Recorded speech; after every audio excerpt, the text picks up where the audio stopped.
Hello, beer tubers, and welcome to another edition of Keith's Beer Reviews. Tonight I'm going to revert back to doing another one of the regional breweries. I'm going to do another Boulevard beer. I'm going to be doing their Single-Wide IPA. From the website it says, Boulevard Single-Wide IPA is our take on a style that originated in 18th century Great Britain. This American version, inspired by our Smokestack Series Double-Wide IPA, which I will be reviewing at a later time, boasts a heady combination of 6 varieties of hops, some of which were employed for dry hopping. This comes in at 5.7 ABV, and it's got 57 IBUs. 296 reviews on Beer Advocate. They give it a Beer Plus. 373 reviews on Rate Beer. They give it 94 overall and an 88 in the style.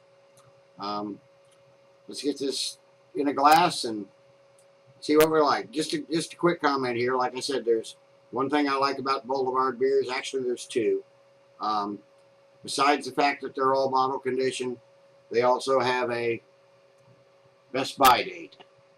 This is Best Buy 8/20/11. So this is fairly fresh. I bought this out of one of their sampler packs, and unlike a lot of breweries that put their old crap in sampler packs, Boulevard puts their good stuff in sampler packs.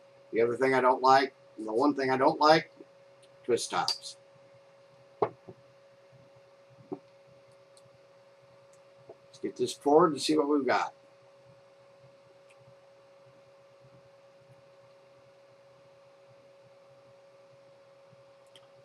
I think I poured a little aggressively on that.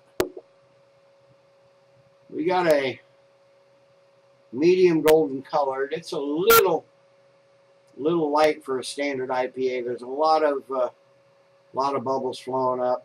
It's at least initially it's pretty well carbonated. It is a bit hazy, but that's what you expect with a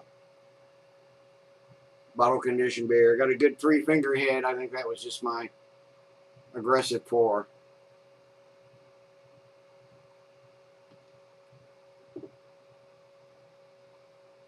Nice foamy, slightly off-white head. I know from experience this head will last a while, so I probably shouldn't have poured quite so aggressively. Let's give it a smell and see what we have. Well, you get your citrus right up front. You get your grapefruit, orange, or maybe just a slight touch of honey, just in the background. Maybe a bit of spruce too. Basically, what you get is the hops. It has a slight malt background. You can't really get it in the aroma. Let's see if I can fight through this head here and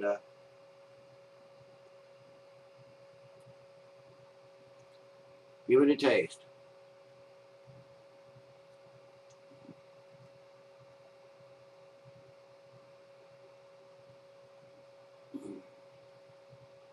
It's not a hot bomb, but it's moderately bitter on the beginning. You get your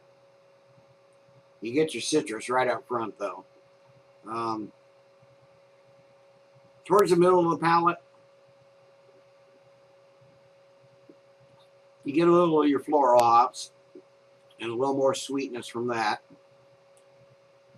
And it finishes fairly dry and crisp. Nice clean finish. You get just a tinge of your malts in the finish. A little biscuity, almost cereal-like, almost oat-like in the finish. And just a bit of that, just a bit of a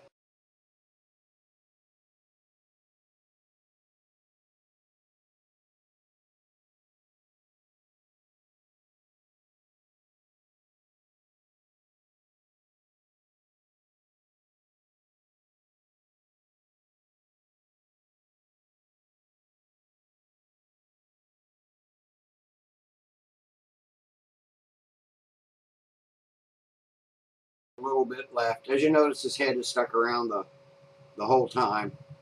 There's still quite a bit of carbonation coming up. I think that's part of that clean finish with this.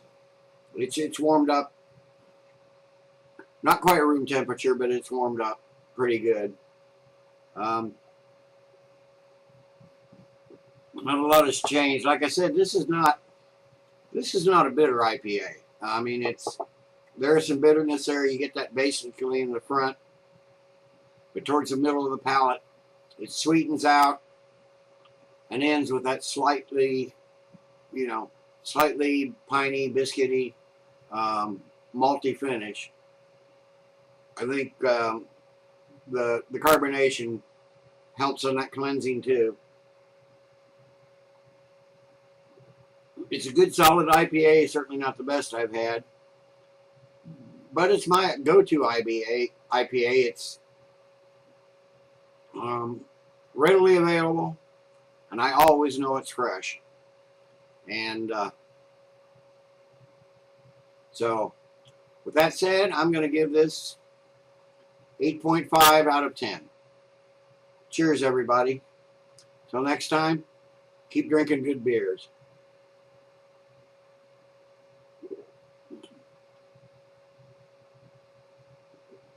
Oh, and one last thought. All you guys that say, I'll see you on the next beer review, you got to have a much better camera than I have. I can't see anybody. Later.